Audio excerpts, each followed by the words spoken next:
Estimados alumnos, les doy la bienvenida a la clase de repaso final del curso de Ciencias Sociales.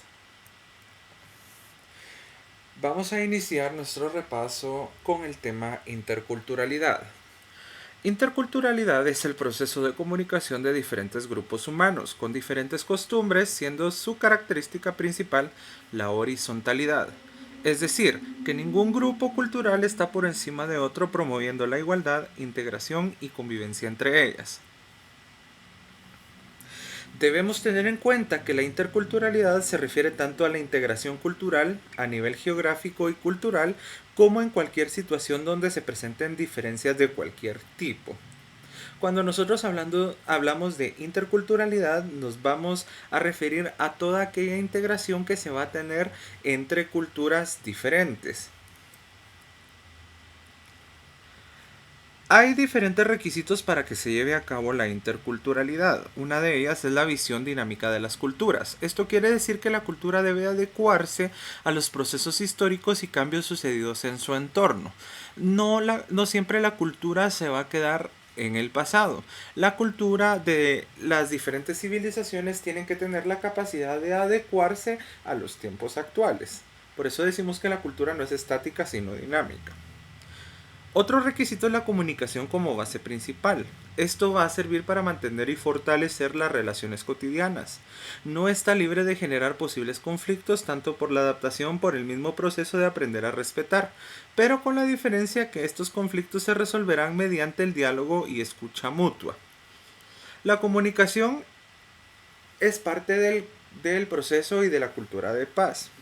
No vamos a estar libres de tener problemas entre culturas, pero es importante que se resuelvan mediante el diálogo y la escucha mutua. Otro requisito es la conformación de una amplia ciudadanía.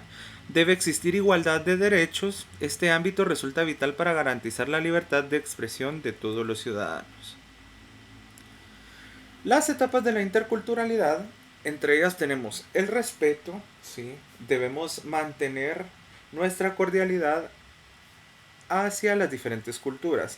El diálogo es importante para la resolución de conflictos, al igual que la comprensión mutua.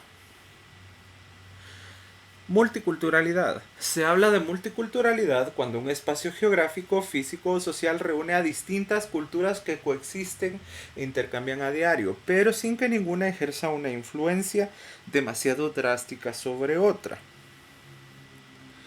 La diferencia entre interculturalidad y multiculturalidad es la siguiente. La multiculturalidad entiende que si naces en una cultura determinada, no puedes adquirir otro tipo de cultura. Esto se refiere a que únicamente vamos a convivir con personas de diferente cultura, raza o etnia.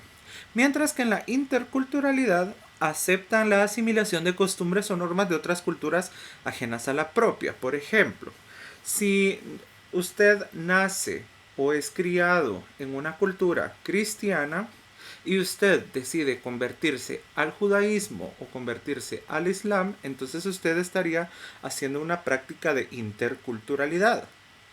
Pero si usted practica la religión cristiana y tiene amistades judías, islámicas, budistas, pero usted no se ve influenciado por este tipo de culturas, entonces está practicando la multiculturalidad siempre dentro de los marcos de la aceptación y el respeto.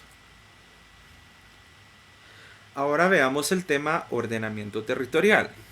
El ordenamiento territorial se encarga de planear los usos adecuados de un determinado espacio, usualmente ciudades, departamentos o municipios. ¿Qué busca el ordenamiento territorial? El desarrollo socioeconómico de las regiones. El mejoramiento de la calidad de vida de la población a través de su acceso al uso de los servicios e infraestructuras públicas y del patrimonio natural y cultural. Podemos ver el ordenamiento territorial ejemplificado en las diferentes municipalidades. Por ejemplo, la Municipalidad de Guatemala implementó el transporte público del Transmetro, ha implementado jardinización y ornamentación de ciudades, y así las diferentes municipalidades brindan mejoramiento de la calidad de vida a través de servicios que se prestan a la población. la responsabilidad de los recursos naturales y la protección del medio ambiente, y también la utilización racional y equilibrada del territorio. El ordenamiento territorial se puede ver reflejado en las diferentes políticas públicas que ejerce y que practica cada uno de los países en la región latinoamericana, asiática, europea, pero todo este ordenamiento es individual y depende de cada uno de los territorios. ¿Cuál es la importancia del ordenamiento territorial? Integrar el territorio, lo conecta y contempla sus características y particularidades. No busca división, al contrario, el ordenamiento territorial busca la integración de todo el territorio y quienes lo conformamos. Elimina barreras y genera igualdad, oportunidades, seguridad y desarrollo. También protege y preserva zonas sensibles. Bien, ahora pasemos al tema derechos humanos. Los derechos humanos son aquellos derechos inherentes al ser humano sin distinción de raza, sexo, nacionalidad, origen étnico, lengua, religión o cualquier otra condición. Cuando hablamos de inherentes nos referimos a aquello que se nos asigna por el simple hecho de tener determinada característica. En este caso son inherentes por el simple hecho de ser humanos. Por definición, los derechos humanos son universales, eso quiere decir que son aplicados a todos, igualitarios, que no hacen distinción, atemporales porque no importa la fecha o la situación histórica en la que se estén ejerciendo, incompatibles con los sistemas basados en la superioridad de un pueblo, grupo o clase social determinados. Incompatibles con estos sistemas porque para los derechos humanos todos somos iguales y todas las personas tenemos los mismos derechos. La Procuraduría de los Derechos Humanos de Guatemala es la entidad estatal comisionada por el Congreso de la República de Guatemala para garantizar el cumplimiento de los derechos humanos establecidos en la Declaración Universal de los Derechos Humanos. La Procuraduría de los Derechos Humanos es dirigida por su más alto funcionario, quien es el Procurador de los Derechos Humanos, actualmente Jordán Rodas. En Guatemala, el Procurador de los Derechos Humanos es electo por el Pleno del Congreso para un periodo prorrogable de 5 años. Esto quiere decir que si se acaba su periodo, el Congreso puede determinar que el Procurador continúe con su cargo. Necesita como mínimo 2/3 del total de votos en una sesión especialmente convocada para este efecto en el Pleno del Congreso. Las funciones del Procurador son investigar y denunciar comportamientos administrativos lesivos a los intereses de las personas, investigar toda la clase de denuncias que le sean planteadas por cualquier persona sobre violaciones a los derechos humanos, recomendar privada o públicamente a los funcionarios la modificación de un comportamiento administrativo que vulnere algún derecho humano. Ahora veremos algunas instituciones que velan por los derechos humanos en Guatemala. El Centro para la Acción Legal en Derechos Humanos es una institución no gubernamental que denuncia e investiga casos de violación a los derechos humanos que tiene su sede en la ciudad de Guatemala. Esta institución se originó con el propósito de otorgar servicios de asesoría legal y ser un canal facilitador para que organizaciones, grupos y comunidades elaboren proyectos en derechos humanos. Esta organización entonces no gubernamental sirve de puente para crear políticas públicas y para crear e impulsar proyectos en materia de derechos humanos. La Fundación Sobrevivientes es una organización no lucrativa y no gubernamental, sin intereses políticos o religiosos. Provee apoyo a las mujeres, niñez y adolescentes que sufren cualquier tipo de violencia. Sabemos que la violencia no es física únicamente, sino que hay violencia psicológica, violencia económica.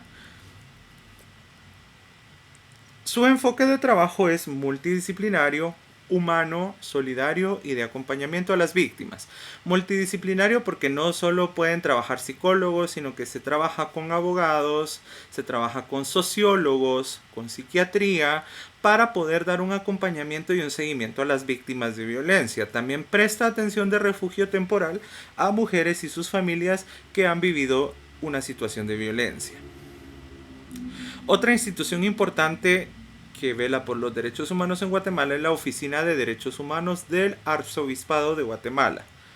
La ODAG ha trabajado y trabaja por promover y proteger los derechos humanos de las personas que ven amenazada su vida, su libertad e integridad, en especial a todas aquellas personas afectadas durante y después del conflicto armado interno. Sabemos que el conflicto no tuvo consecuencias psicológicas y económicas durante el transcurso de ese suceso, sino que posteriormente a este conflicto hubieron personas muy afectadas psicológicamente y económicamente.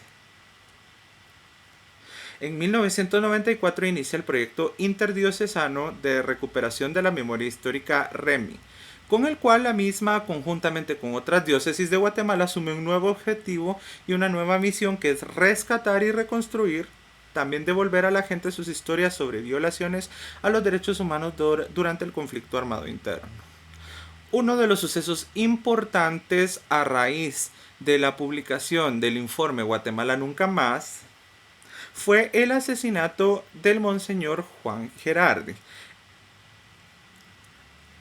Dicho obispo fue asesinado el 26 de abril de 1998.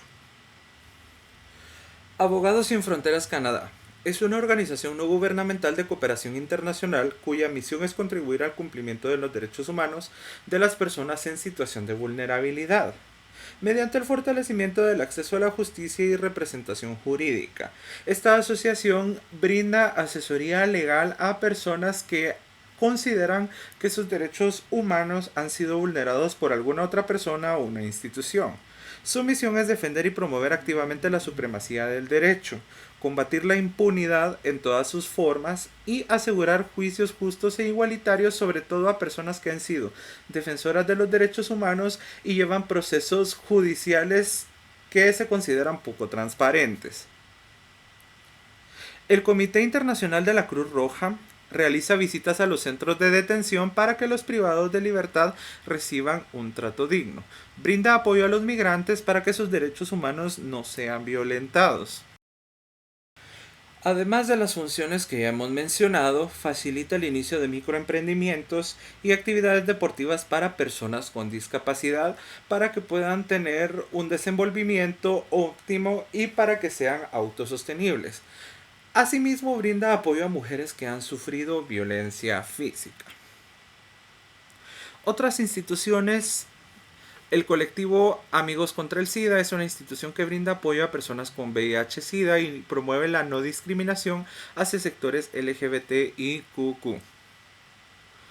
Red Iberoamericana de Organismos contra la Discriminación, RIOD, promueve investigación y la inclusión de la problemática de la discriminación en todos los sentidos en los gobiernos de la región iberoamericana. Asociación Gente Positiva trabaja prevención de VIH y SIDA con personas afectadas directa o indirectamente por el virus, como promoción de los derechos humanos. Derechos de la mujer. Históricamente los derechos de la mujer han sido vulnerados, por lo cual diferentes sectores se han levantado en la lucha para defender los derechos hacia las mujeres. Han luchado por la igualdad ante la ley, para lograr el divorcio vincular, la no obligatoriedad de utilizar el apellido del esposo por parte de la mujer casada, es decir, que si la mujer está casada, tiene la opción de utilizar o no el apellido del esposo. La patria potestad compartida en caso de divorcio o de separación, y también el derecho a no ser discriminadas por su condición de ser mujeres, por su condición social, raza o etnia. La Defensoría de los Derechos de la Mujer es una institución a cargo del Procurador de los Derechos Humanos y subcoordinadora de la Red Nacional de Derivación de Atención a la Víctima del Ministerio Público, cuyo objetivo es la promoción de logística para la mejora de los derechos de las mujeres guatemaltecas. Su finalidad es defender y promover el pleno ejercicio de los derechos de las mujeres para contribuir en la erradicación de todas las formas de violencia y discriminación contra la mujer. La problemática que aborda: situación de mortalidad materna en casos de embarazos de alto riesgo, embarazos en niñas y adolescentes por situaciones de violación y abuso, violencia sexual y explotación. Llegado al final de la clase de repaso, esta semana se enviará al grupo de WhatsApp Aula Virtual una actividad en Google Forms que tendrá un valor de 10 puntos extras a su calificación final. Es importante que la realicen para que puedan nivelar su nota si han tenido una nota baja en la unidad pasada y así poder culminar con éxito este ciclo escolar.